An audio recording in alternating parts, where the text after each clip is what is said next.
Good morning students. आज हम exercise 11.3 के क्वेश्चन नंबर 7 से करेंगे। देखिए, इसमें सबसे पहला जो फॉर्मूला लगना है वो है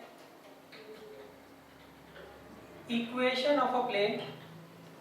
आपको एक ऐसे प्लेन की इक्वेशन निकालनी है जिसका एक्स इंटरसेप्ट तो ए हो।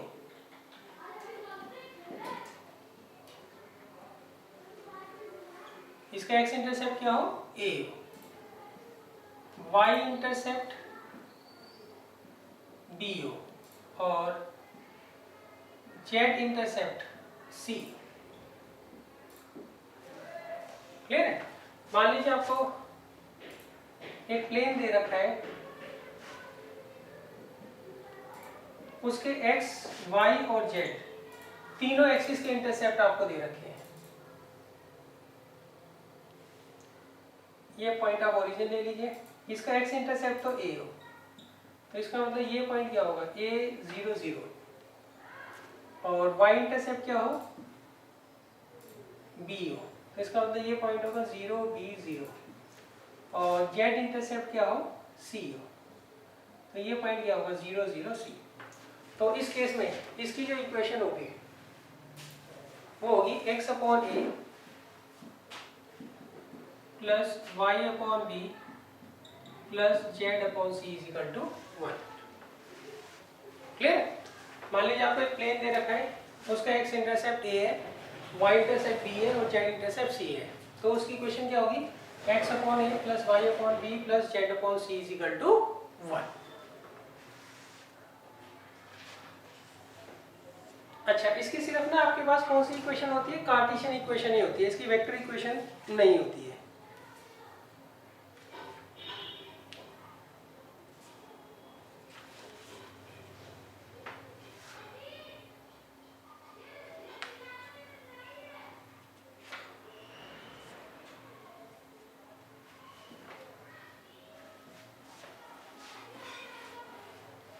तो अब देखिए क्वेश्चन नंबर 7 में इन्होंने क्या कहा है।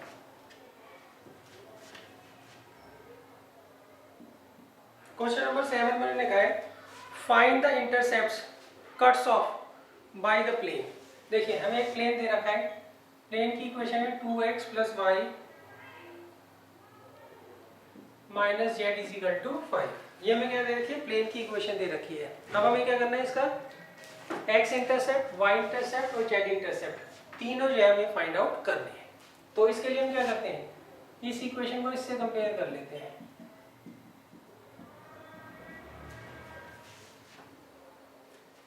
क्लियर? तो इसके लिए हम क्या करेंगे? यहाँ पे 1 लाएंगे। तो 1 लाने के लिए हम क्या करेंगे? पूरी इक्वेशन को 5 से डिवाइड कर देंगे।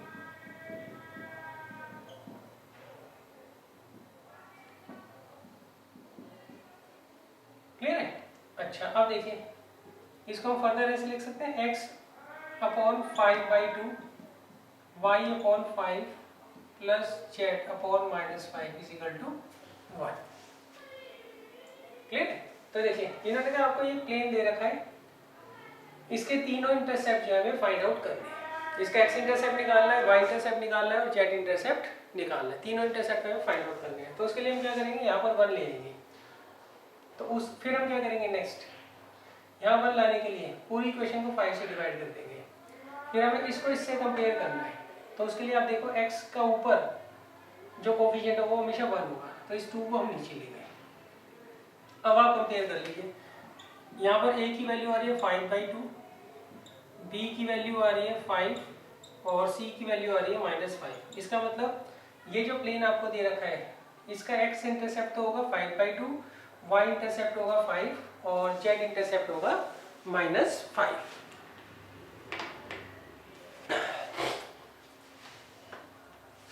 अब देखिए, नेक्स्ट है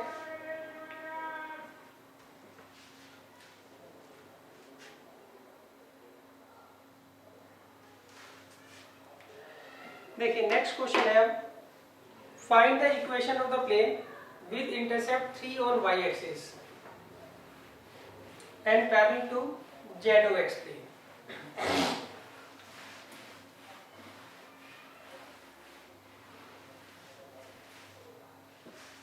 देखिए, अब इसमें इन्होंने क्या कहा है?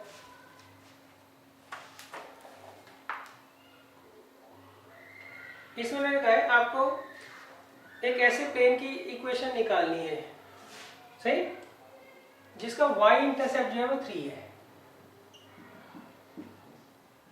y इंटरसेप्ट क्या है इसका? 3 है। तो इसका मतलब इस प्लेन के ऊपर कोई एक पॉइंट होगा, सही, और वो क्या होगा? 0 3 0 and parallel to ZOX plane. Clear है? अच्छा, ZOX प्लेन का मतलब ZX प्लेन के क्या है? वो पैरेलल है प्लेन। क्लियर है? अच्छा, इसमें थोड़ा सा समझ लीजिए पहले। मान लीजिए ये आपको x एक्सिस दे रखा है, ये y एक्सिस दे रखा है और ये z एक्सिस दे रखा है, सही। अब ये हो गया ZOX प्लेन, ये वाला प्लेन है। इस प्लेन के परपेंडिकुलर हमेशा क्या होता है? y एक्सिस होता है। जो ZOX मतलब ZX जो प्लेन होगा, इसके परपेंडिकुलर कौन होगा? y एक्सिस होगा। सिमिलरली x और y के परपेंडिकुलर कौन होगा? z axis. और z और y के परपेंडिकुलर कौन होगा? x एक्सिस होगा। क्लियर है? अच्छा, अभी ना find the equation of the plane जिसका y इंटरसेप्ट तो 3 है और वो किसके पैरेलल है? ZOX प्लेन के पैरेलल है। क्लियर है? तो इसका मतलब जो आपको गिवन प्लेन है वो इस पॉइंट से पास होता है और उसके जो नॉर्मल है वो कौन सा एक्सिस है? इसके नॉर्मल जो है वो है y एक्सिस। क्लियर है? अच्छा, y एक्सिस की जब भी आप डायरेक्शन रेशियोज देखोगे तो आएगा 0 1 0। ये इसकी क्या होगी? डायरेक्शन रेशियोज होगी किसकी? y एक्सिस की। क्लियर है? अच्छा, अब इन्होंने कहा है क्वेश्चन नंबर 8 में आपको एक ऐसे प्लेन की इक्वेशन निकालनी है जिसके ऊपर ये पॉइंट है 0 3 0 और वो इसके परपेंडिकुलर है, इस वेक्टर के क्या है? परपेंडिकुलर है। तो देखिए, equation of a plane passing through a equation of a plane passing through a point with position vector a and normal to n is क्या होती है बच्चों? r minus a dot n is equal to 0। तो देखिए a कितना दे रखा है यहाँ पे? 0 plus 3 plus 0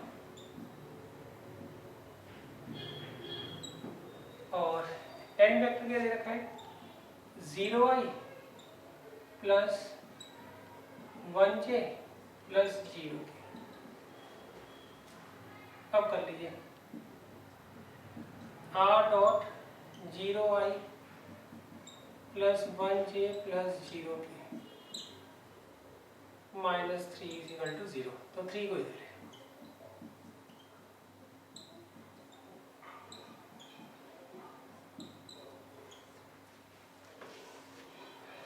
क्लियर है? तो ये आ जाएगी बच्चों किसकी? प्लेन की इक्वेशन। आप चाहो तो इसको फर्दर भी सॉल्व कर सकते हो, सही। आप r की वैल्यू रख दीजिए। वेक्टर r जो होता है वो क्या होता है बच्चों? वो हमेशा होगा xi plus yj plus zk। तो ये कितना आ जाएगा? y is equal to 3। Solve कर लेना, क्या जाएगा? y is equal to 3। ये क्या होगी? प्लेन की इक्वेशन आ जाएगी।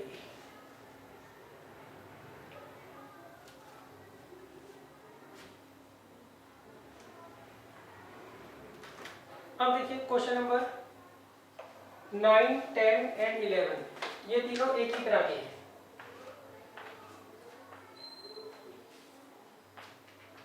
9 10 11 ये तीनों क्या हैं? एक ही तरह के हैं।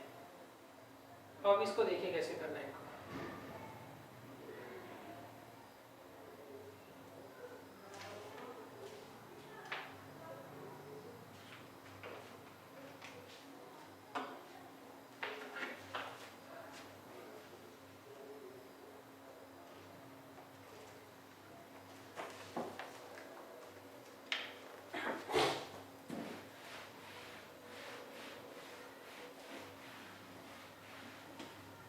अच्छा, इससे पहले ना एक बात समझ लीजिए, जब भी दो प्लेन काटते हैं तो एक लाइन बनती है।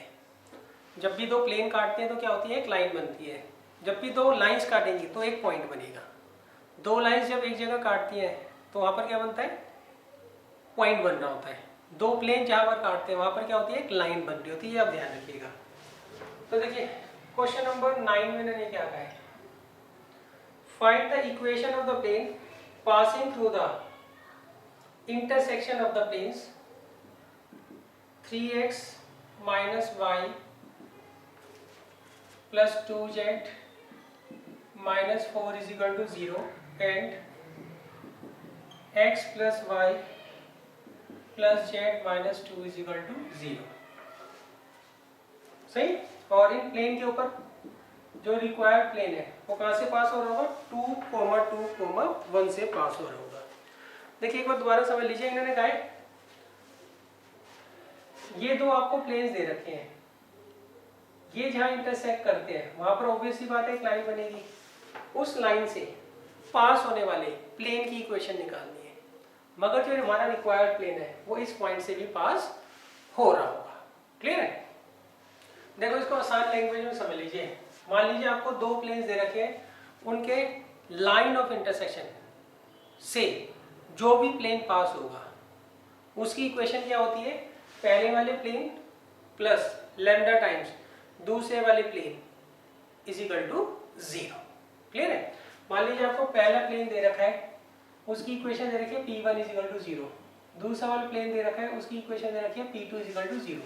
ये P1 हो गया पूरा और ये पूरा क्या हो गया, P2 हो गया। तो इन दोनों के लाइन ऑफ इंटरसेक्शन से जो भी प्लेन पास होगा उसकी इक्वेशन क्या होगी, P1 plus lambda times P2 is equal to 0। अब ये लैम्डा की वैल्यू कैसे निकालोगे, उसके लिए आपको लिए कोई ना कोई कंडीशन गिवन होती है, उससे हम क्या करते हैं लैम्डा की वैल्यू निकाल के फिर यहीं पे रख देते हैं। सही। तो हम सबसे पहले क्या लिखेंगे, equation of family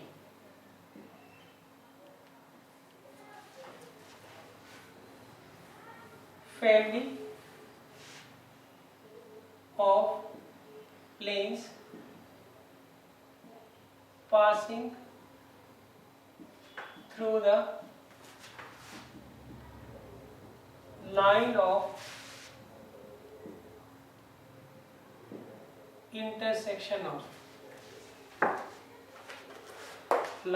intersection of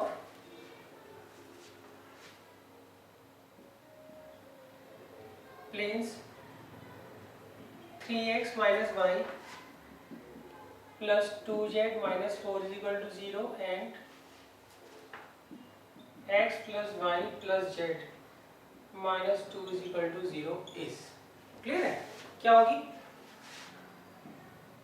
पहले वाले प्लेन की इक्वेशन प्लस लैम्डा टाइम्स दूसरे वाले प्लेन की equation is equal to 0। Clear है। अब दोबारा समझ लीजिए, इन्होंने कहा हमें दो प्लेन्स दे रखे हैं, एक प्लेन ये दे रखा है, एक ये प्लेन दे रखा है। ये जहाँ काटेंगे वहां पर एक लाइन बनेगी, उस लाइन से बहुत सारे प्लेन पास हो सकते हैं, तो उन सब की इक्वेशन ये होगी। हमें एक ऐसे पर्टिकुलर प्लेन की इक्वेशन निकालनी है जो इनके पॉइंट ऑफ इंटरसेक्शन से तो खैर पास होगा ही, साथ में वो इस पॉइंट से भी पास हो रहा हो। सही। तो उसके लिए हम क्या करेंगे, पहले वाले प्लेन की इक्वेशन प्लस लैम्डा टाइम्स दूसरे वाले प्लेन की इक्वेशन इज इक्वल टू 0 रख देते हैं। सही। अब देखिए यहाँ पे फैमिली ऑफ प्लेन्स मैंने क्यों लिखा है, क्यों, दो प्लेन्स यहाँ काटते हैं वहां पर एक लाइन बनती है और एक लाइन से बहुत सारे प्लेन पास हो सकते हैं, इसलिए यहाँ पे मैंने फैमिली ऑफ प्लेन्स लिखा है। क्लियर है। अच्छा, अब लैम्डा की वैल्यू निकालने के लिए उन्होंने क्या कहा है, ये पॉइंट दे रखा है, कोई ना कोई कंडीशन वो अपने आप ही देंगे जिससे कि हम लैम्डा की वैल्यू निकाल सकें। क्लियर है। तो इसे लिख देते हैं इक्वेशन 1। अब देखिए 2,2,1 lies on above plane। Clear है। तो इसका मतलब ये जो पॉइंट है वो इसको सेटिस्फाई करेगा। देयरफॉर जहां जहां आपको x लिखे वहां तक 2 रख दो, कितना आएगा 6 - 2 + 2 - 4 प्लस लेमडा टाइम्स कितना आ जाएगा 2 plus 2 plus 1 minus 2 is equal to 0। तो ये इससे कट जाएगा, तो कितना आ जाएगा 2, ये से कट जाएगा plus 3 lambda is equal to 0। तो लेमडा की वैल्यू आ गई -2/3। क्लियर है। अब हम क्या करेंगे, लेमडा की वैल्यू को उठाकर यहाँ रख देंगे।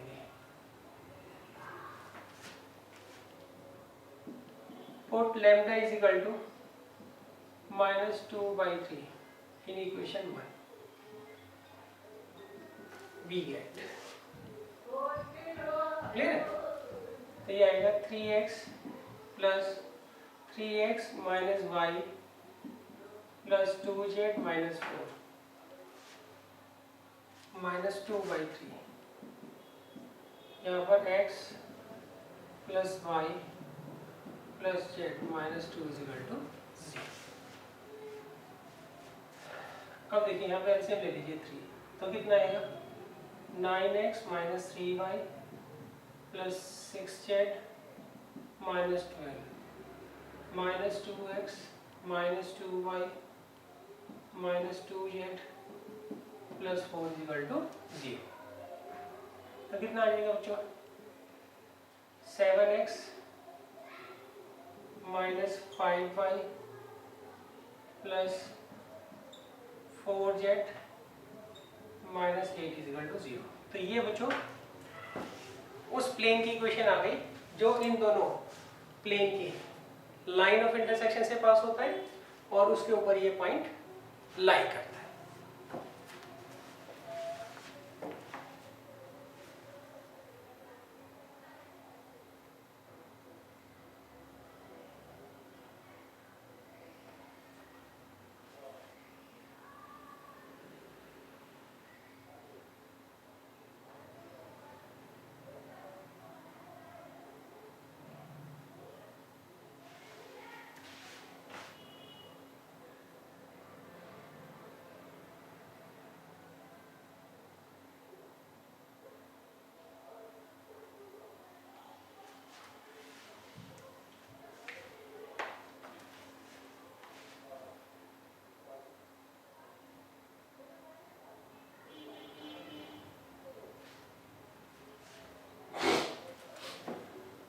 अब देखिए नेक्स्ट है क्वेश्चन नंबर 10। क्वेश्चन नंबर 10 भी इसी कैटेगरी में आता है बच्चों।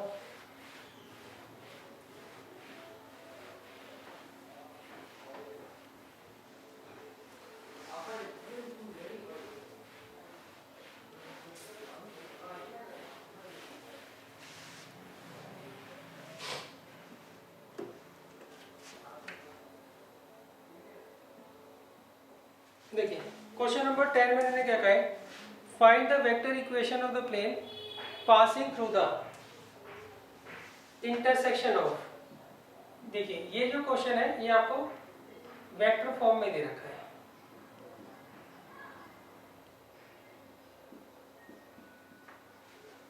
तो पहला वेक्टर तो ये दे रखा है, पहली प्लेन की इक्वेशन ये दे रखी है वेक्टर फॉर्म में, और दूसरे की बच्चों आपको ये गिवन है। सही। और ये कहां से पास होता है 2, 1, 3 से। तो देखिए आप बच्चों सिंपल सी बात है, इसको पहले ना कार्टेशियन फॉर्म में कर लो और फिर सॉल्व कर लो, और बाद में जो आंसर आएगा उसको क्या करना वेक्टर फॉर्म में कन्वर्ट कर लेना। सही है। वेक्टर में बच्चों ज़्यादातर क्या करते हैं गलती कर देते हैं, इसलिए आप ये थोड़ी आदत बना लो कि आप इसको पहले कार्टेशियन फॉर्म में कन्वर्ट कर लोगे। तो ये क्या होगा बच्चों बिल्कुल क्वेश्चन नंबर 9 की तरह हो जाएगा। क्लियर है। तो ये बच्चों क्वेश्चन आपको खुद करना है। इसमें मैंने ये क्या है, आपको ये दो प्लेन दे रखे हैं, ये दो प्लेन जहाँ काटते हैं वहां पर एक लाइन बनती होगी, उस लाइन से एक ऐसे प्लेन की इक्वेशन निकालनी है जो उस लाइन से तो पास हो, साथ में उसके ऊपर ये पॉइंट हो। तो ये लास्ट क्वेश्चन की तरह है बिल्कुल। तो ये आपको खुद कर लेना है बच्चों।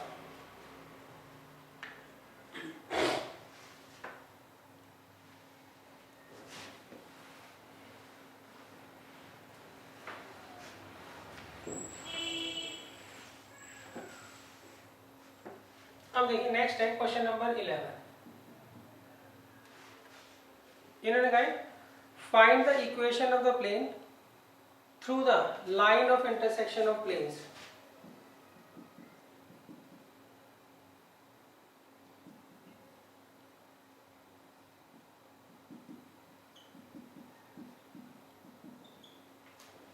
which is perpendicular to this plane, और वो इसके परपेंडिकुलर हो।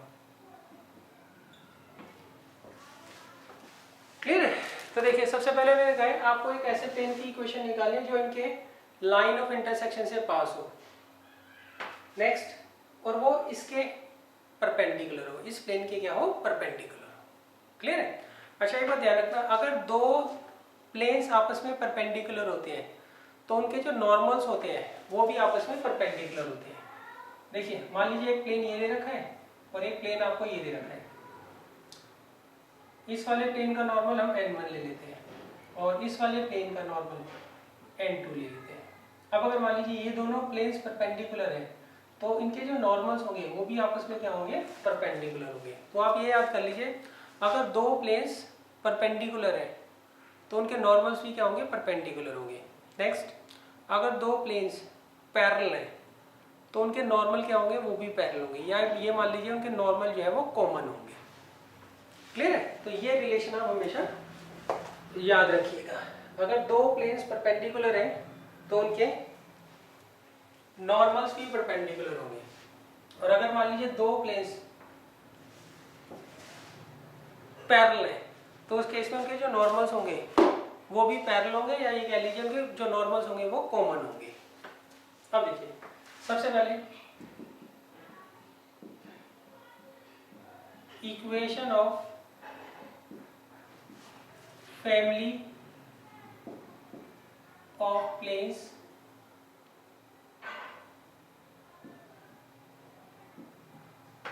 passing through the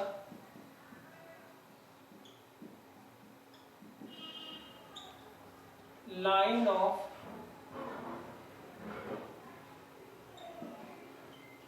of intersection of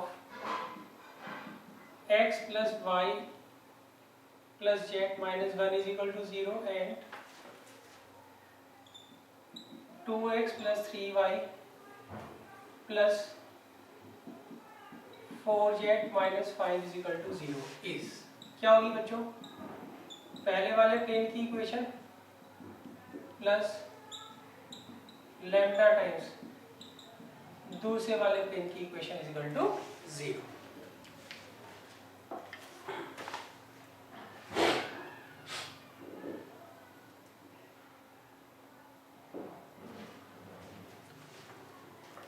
clear बच्चों? इस क्या आएंगे बच्चों, सॉरी ये तो लिख दिया हमने। क्लियर है? अब देखिए, अब इसे थोड़ा सॉल्व कर लीजिए आप। तो ये आएगा x plus 2 lambda into x, और यहाँ पर 1 आएगा, सॉरी इसमें से और इसमें से हमने x कॉमन ले लिया। अब इसमें से और इसमें से y कॉमन ले लीजिए, तो आएगा 1 प्लस 3 लैम्डा, और इसमें से z कॉमन ले लीजिए।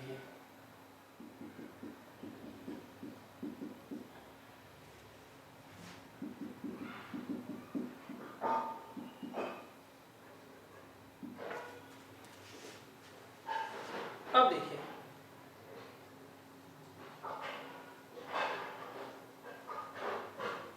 अब इससे मैंने कहा ये वाला जो प्लेन है वो इसके परपेंडिकुलर है, तो इसका मतलब इसका नॉर्मल और इसका जो नॉर्मल होगा वो क्या होंगे, आपस में परपेंडिकुलर होंगे। सही? तो हम यहाँ लिखेंगे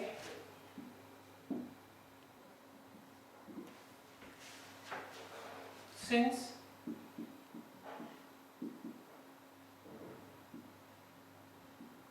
plane with equation 1 is perpendicular to plane with equation 2. See, therefore normals to both planes और ऑल्सो परपेंडिकुलर। तो इसका मतलब जब दोनों planes with equation 1 and equation 2 perpendicular आपस में, तो इसका मतलब जो नॉर्मल्स होंगे दोनों के दोनों प्लेन्स पर वो भी क्या होंगे, परपेंडिकुलर होंगे। क्लियर है? तो हम लेट कर लेते हैं, इस पर जो नॉर्मल हम डाल रहे हैं वो n1 है, लिख लेना, let normal to this plane is n1। सही?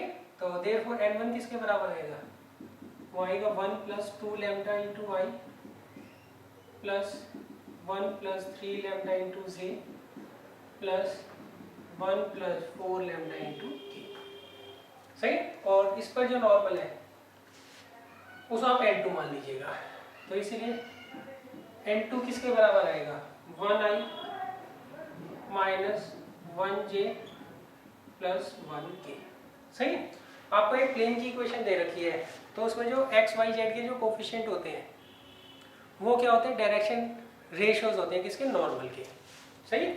ये आपको प्लेन दे रखा है, इसका जो नॉर्मल होगा उसकी डायरेक्शन रेशियोज क्या होंगी, coefficient of x, coefficient of y, coefficient of z। Clear है? अब देखिए नेक्स्ट इन्होंने क्या कहा है, सिंस n1 जो है वो परपेंडिकुलर है n2 के,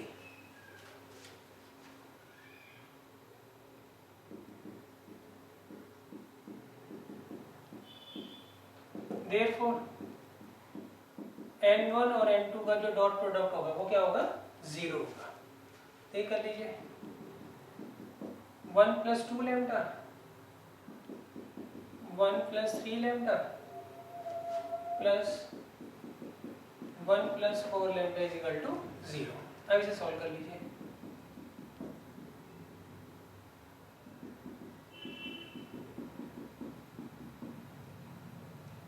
तो 1 से 1 चला जाएगा, ये कितना आ गया, 6 minus 3 lambda plus 1 is equal to 0। तो डेट इम्प्लाइज लैम्डा की वैल्यू क्या आ जाएगी, -1/3। तो बच्चों लैम्डा कितना आ गया, -1/3। क्लियर है?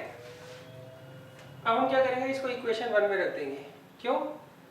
इक्वेशन 1 जो है वही हमारे रिक्वायर्ड प्लेन की इक्वेशन है। तो लैम्डा को हम क्या करेंगे,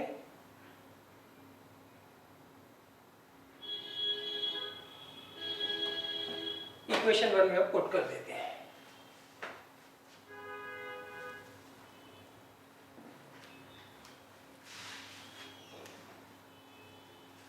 तो फिर हम लिखेंगे put lambda is equal to -1/3 in equation 1। तो क्या आ जाएगा बच्चों, लैम्डा की जगह -1/3 रख देंगे,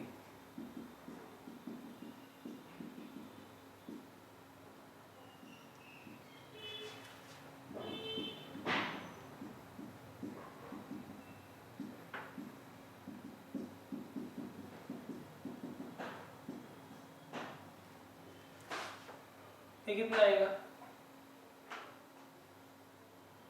1/3x प्लस 0y और 1 माइनस 4/3, तो -1/3 आ जाएगा।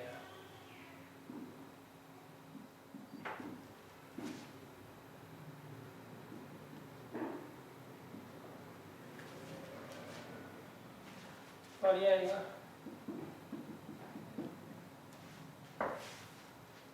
2/3 इज इक्वल टू 0। अब इसे सॉल्व कर लीजिए बच्चों, कितना आएगा, x minus z plus 2 is equal to 0। तो ये बच्चों हमारे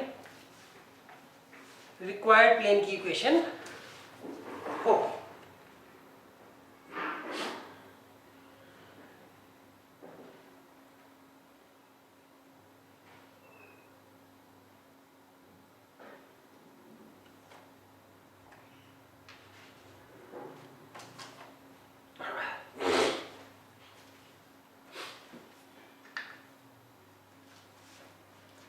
अब देखिए इसके बाद नेक्स्ट क्वेश्चन है क्वेश्चन नंबर 12।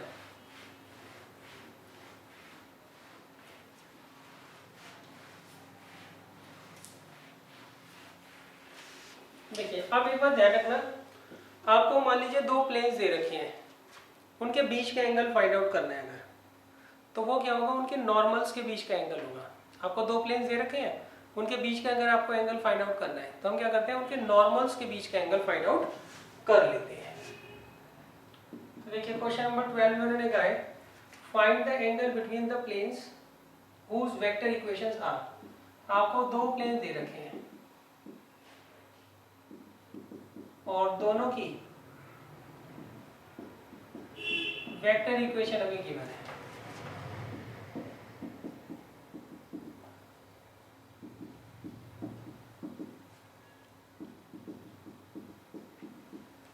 तो हमें क्या करना है, इन दोनों प्लेन्स के बीच का एंगल निकालना है। तो देखिए पहले वाले प्लेन का नॉर्मल ये है, दूसरे वाले प्लेन का नॉर्मल ये है, तो इनके नॉर्मल्स के बीच का जो एंगल होगा वही क्या होगा, दोनों प्लेन्स के बीच का एंगल होगा। क्लियर है? तो इसे हम क्या करते हैं, लेट कर लेते हैं। लेट, पहले मैं फॉर्मूला बता देता हूँ, let angle between planes r dot n1 is equal to d1 and r dot n2 is equal to d2 is theta। तो therefore cos theta किसके बराबर होगा, वो होगा n1 dot n2 अपॉन में दोनों का मॉडुलस। क्लियर है? तो हम क्या करते हैं, यहाँ लेट कर लेते हैं। Let angle between this and this is theta. तो देयरफॉर cos थीटा किसके बराबर होगा बच्चों, n1 डॉट n2 अपॉन में दोनों का मॉडुलस का प्रोडक्ट। क्लियर है? अब देखिए ये n1 है और ये n2 है।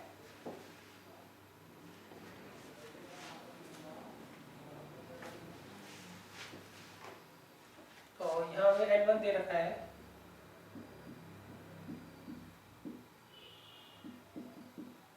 2i plus 2j minus 3k और n2 दे रखा है 3i minus 3j plus 5k। तो देखिए कर लीजिए आप, डॉट प्रोडक्ट कितना आएगा, 6 माइनस 6 माइनस 15 अपॉन इसका मॉडुलस निकालिए आप।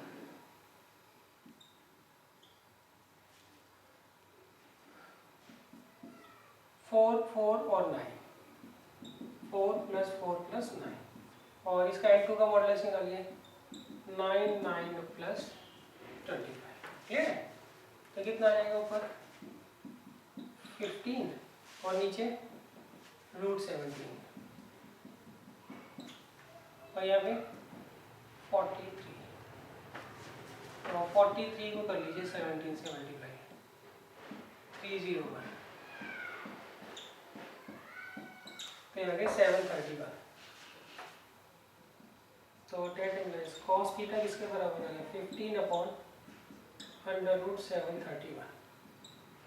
तो थीटा क्या आएगा, cos इनवर्स 15 अपॉन √731।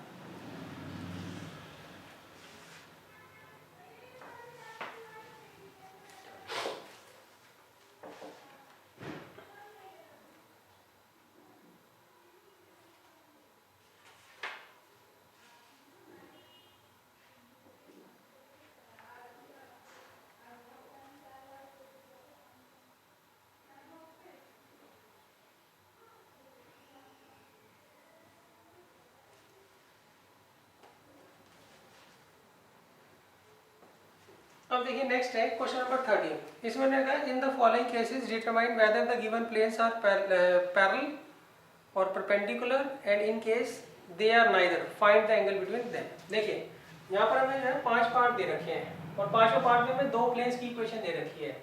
आपको बताना है ये दोनों प्लेन्स आपस में क्या होंगे, पैरेलल होंगे, परपेंडिकुलर होंगे। अगर इन दोनों में से कुछ नहीं होते हैं तो उनके बीच का एंगल जो है फाइंड आउट करना है। क्लियर है? तो देखिए इसका तरीका क्या है, तरीका बहुत आसान है। आप दोनों प्लेन्स के नॉर्मल निकाल लीजिए। अगर नॉर्मल आपस में पैरेलल है तो प्लेन्स भी पैरेलल होंगे, नॉर्मल्स अगर आप आपस में परपेंडिकुलर है तो प्लेन्स भी परपेंडिकुलर होंगे। सही? और नॉर्मल के बीच का जो एंगल होगा वही क्या होगा, प्लेन्स के बीच का एंगल होगा। क्लियर है? तो ये आपको ध्यान रखना है बच्चों। जैसे अब क्वेश्चन नंबर 13 का फर्स्ट पार्ट,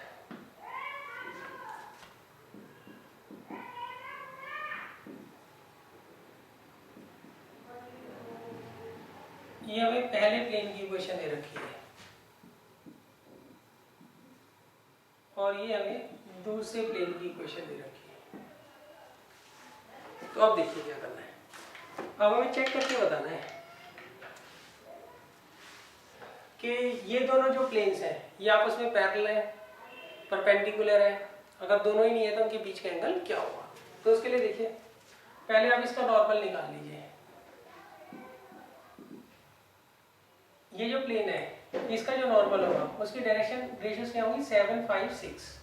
तो ये नॉर्मल क्या बन जाएगा, 7i plus 5j plus 6k। और n2 निकाल लीजिए, 3i माइनस 1j माइनस 10।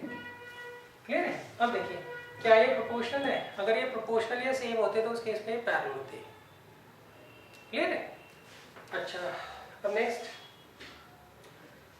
हम इनका डॉट प्रोडक्ट निकाल के देख लेते हैं रफली। तो कितना आएगा, 21 माइनस 5 माइनस 60। नहीं, ये परपेंडिकुलर भी नहीं है। सही? तो हम लेट कर लेते हैं, let angle between this and this plane is theta. तो देयरफॉर cos थीटा किसके बराबर होगा, n1 dot n2 upon n1 का मॉडुलस n2 का मॉडुलस। अब करिए 21 माइनस 5 माइनस 60 और ये आएगा 49 प्लस 25 प्लस 36 और ये 9 प्लस 1 प्लस 100। ये कितना आ जाएगा,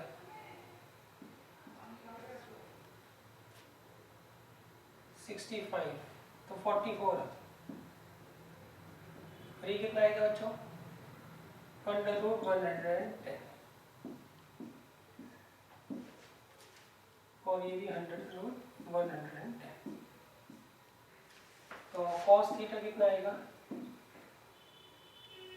4 अपॉन 11 से काट दीजिए, 4 अपॉन 10। तो देयरफॉर थीटा कितना आ गया, cos इनवर्स 2 अपॉन 5। तो यहाँ पर इन दोनों प्लेन्स के बीच का एंगल क्या होगा,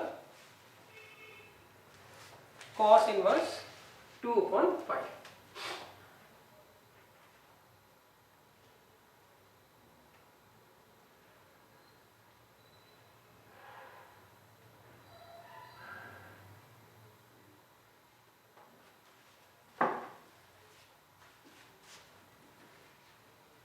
अब देखिए सेकंड पार्ट है,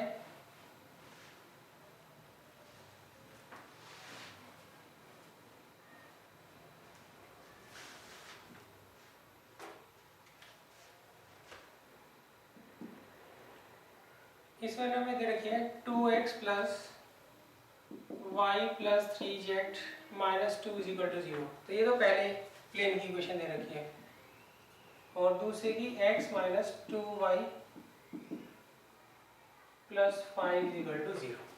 अब हमें क्या करना है, इन दोनों प्लेन्स को चेक करके बताना है कैसे है। ये पैरेलल है, परपेंडिकुलर है। अगर दोनों ही नहीं है तो उनके बीच के एंगल में क्या करना है, फाइंड आउट करना है। तो हम क्या करते हैं, सबसे पहले नॉर्मल निकाल लेते हैं। इसका नॉर्मल हम n1 मान रहे हैं, तो n1 क्या होगा, 2i plus 1j plus 3j और इसका नॉर्मल n2 मान लीजिए, y का 1i minus 2j plus 5k। Clear है? अब हम लेट कर लेते हैं। लेट इनके बीच का जो एंगल है, अच्छा पहले सॉरी एंगल मत निकालिए, पहले आप ना सीधा चेक कर लीजिए क्या ये प्रोपोर्शनल है या इक्वल है, नहीं है तो इसका मतलब ये पैरेलल तो हो ही नहीं सकते। अब इनका डॉट प्रोडक्ट निकाल के देख लीजिए पहले, कितना आएगा 2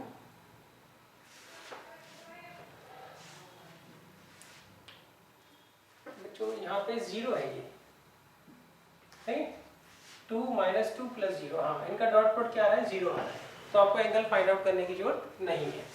तो सबसे पहले निकालते हैं n1 डॉट n2, कितना आ रहा है बच्चों 2 माइनस 2 प्लस 0 कितना आ रहा है 0। तो हम लिखेंगे सिंस n1 डॉट n2 जो है वो 0 के बराबर है, इसलिए n1 जो है वो परपेंडिकुलर होगा n2 के। देयरफॉर ये दोनों प्लेन्स आपस में यहाँ पर क्या होंगे, परपेंडिकुलर होंगे।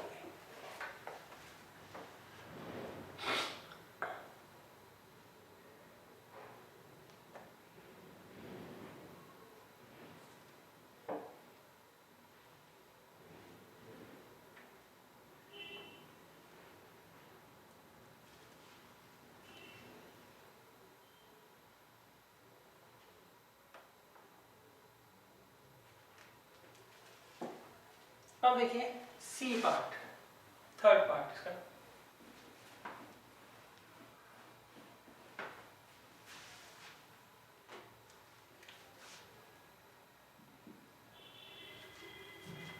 यहाँ पर हमें दे रखी है पहले प्लेन की equation 2x minus 2y plus 4z plus 5 equal to 0, और दूसरे प्लेन की इक्वेशन दी है 3x minus 3y plus 6z minus 1 equal to 0। अब देखिए हमें ट्रैक करके बताना है ये दोनों प्लेन्स क्या हैं, तो हम पहले n1 निकाल लेंगे, वो है 2y minus 2j plus 4k, और n2 निकाल लीजिए कितना है 3i minus 3j plus 6k। Clear है? अभी देखो ये प्रोपोर्शनल है, अगर आप इसको 3/2 टाइम से मल्टीप्लाई करते हैं तो ये आ जाता है, तो हम क्या लिखेंगे सिंस n1 जो है किसके बराबर है 3/2 टाइम्स है किसके n2 के। n2 जो है वो 3/2 टाइम्स है किसके n1 के, देयरफॉर n1 पैरेलल हो गया n2 के। क्यों, ये प्रोपोर्शनल है ना, तो जब ये दोनों नॉर्मल्स आपस में पैरेलल है तो ये प्लेन्स क्या होंगे, वो भी पैरेलल होंगे। क्लियर है? तो ये बच्चों आपको खुद कर लेने हैं बाकी के लास्ट के 2 पार्ट। क्लियर है? अब देखिए हमें लास्ट क्वेश्चन, क्वेश्चन नंबर 14। इसमें मैंने कहा आपको एक प्लेन दे रखा है और एक पॉइंट दे रखा है, तो हमें क्या करना है पॉइंट का डिस्टेंस निकालना है, कहाँ से, प्लेन से। कौन सा, परपेंडिकुलर डिस्टेंस। देखिए मान लीजिए आपको ये पॉइंट दे रखा है P, इसका x कोऑर्डिनेट x1 है, y कोऑर्डिनेट y1 है, z कोऑर्डिनेट z1 है। अब हमें इसका परपेंडिकुलर डिस्टेंस निकालना है किसी दूसरे प्लेन से, उसकी इक्वेशन है किसी प्लेन से, सॉरी उसकी इक्वेशन आपको ये दे रखी है। क्लियर है? तो इसका फार्मूला क्या होता है, डायरेक्ट फार्मूला होता है बच्चों, इस पॉइंट को मैं Q मान लेता हूँ, तो PQ क्या होगा बच्चों, हम x की जगह x1 रख देंगे, y की जगह y1 और z की जगह z1 और d की जगह d, और अपॉन अंडर रूट तीनों के कोएफिशिएंट के स्क्वायर का सम का अंडर। क्लियर है? तो ये डायरेक्ट फॉर्मूला है बच्चों। जैसे मैं आपको सेकंड पार्ट बताता हूँ इसका 14 का, इसमें मैंने पॉइंट आपको दे रखा है 3 माइनस 2 1, और प्लेन की इक्वेशन आपको दे रखी है 2x minus y plus 2z plus 3 is equal to 0। अब हमें क्या करना है कि इस पॉइंट का परपेंडिकुलर डिस्टेंस निकालना है इस प्लेन से। क्लियर है बच्चों? तो उसका फॉर्मूला क्या होगा, इसे p ले लीजिए, इसे q। क्या फॉर्मूला है बच्चों, x की जगह तो x1 आ जाएगा, पाई की जगह y1 और z की जगह z1 अपॉन अंडर रूट में कोफिशिएंट ऑफ x का स्क्वायर, कोफिशिएंट ऑफ y का स्क्वायर, कोफिशिएंट ऑफ z का स्क्वायर। क्या आ जाएगा 6 2 8 10 13 बाई कितना आ जाएगा 3। तो ये डिस्टेंस हो जाएगा कहाँ से, पॉइंट 3 कोमा -2 कोमा -1 का इस प्लेन से।